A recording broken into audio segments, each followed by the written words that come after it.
साधु और संत से कम नहीं होती पत्नी। क्यों? क्योंकि जब वो शादी करके आती है ना, तो अपनी माँ को, अपने पिता को, अपने भाई को, अपनी बहन को, अपने आंगन को, अपने नाम को, अपने गोत्र को, अपनी जात को, सबको छोड़ के आती है कि नहीं? आपके गले से बंध गई अब वो। आप जो नाम देते हैं वो उसका नाम पड़ता है, ससुराल में अलग नाम पड़ता है। आज से उसकी जात वही है जो आपकी जात है, आज से उसका धर्म वही है जो आपका धर्म है।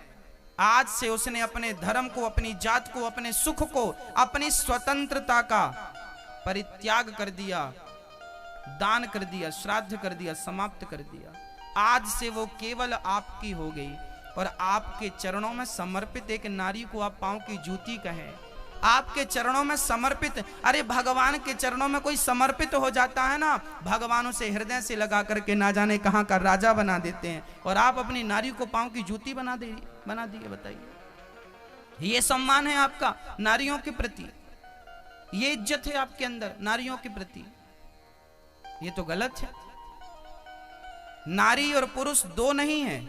भगवान ब्रह्मा के शरीर के एक अंग से नारी और एक अंग से पुरुष का जन्म हुआ, तो नारी और पुरुष बराबर हैं। यदि 50% ये है तो 50% ये है। कोई 51 नहीं है, 51 नहीं है, और कोई 49 नहीं है, 50-50 है। हाँ जी, नारी अनेक रूप में है। इसलिए जिनकी नारी मर जाती है ना, 50 साल की उम्र में जिसकी पत्नी मर जाती है ना, उससे पूछो कि अब घर कैसा चल रहा, वो बताएगा, बढ़िया व्याख्या करेगा। नारी क्या चीज है, नारी का क्या महत्व है जीवन में। जिसकी नारी मर गई है, आपके सुठालिया में जाके पूछना उस आदमी से जो 50 साल की उम्र में, 45 साल की उम्र में, 55 साल की उम्र में जिसकी लुगाई मर गई है, उससे पूछना कि अब आपकी जिंदगी कैसी चल रही है। ना वो हंस पा रहा है, ना वो रो पा रहा है। काम करके आता है तो कोई गिलास भर पानी नहीं देता।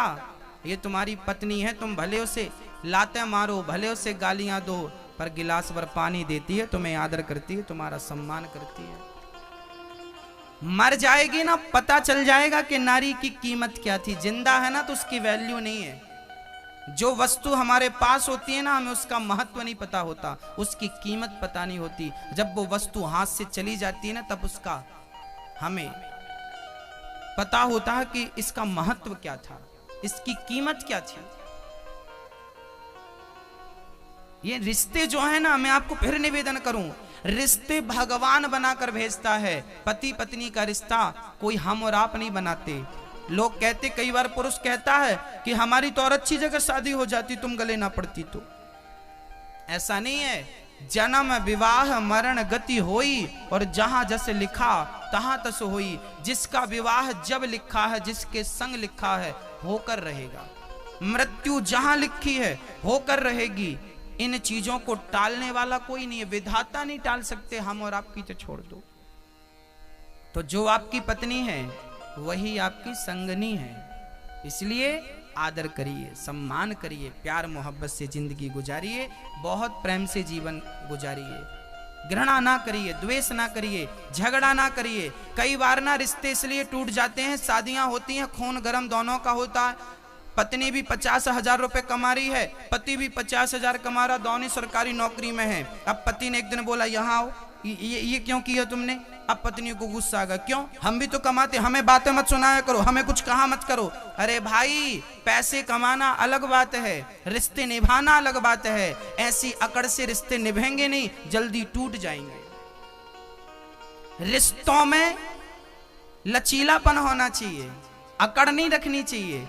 रिश्तों में सुनना भी पड़ता है मेरी माँ, कभी पुरुष को सुनना पड़ता है, कभी स्त्री को सुनना पड़ता है। जिसको सुनना आ गया उनको रिश्ता निभाना आ गया, जिनको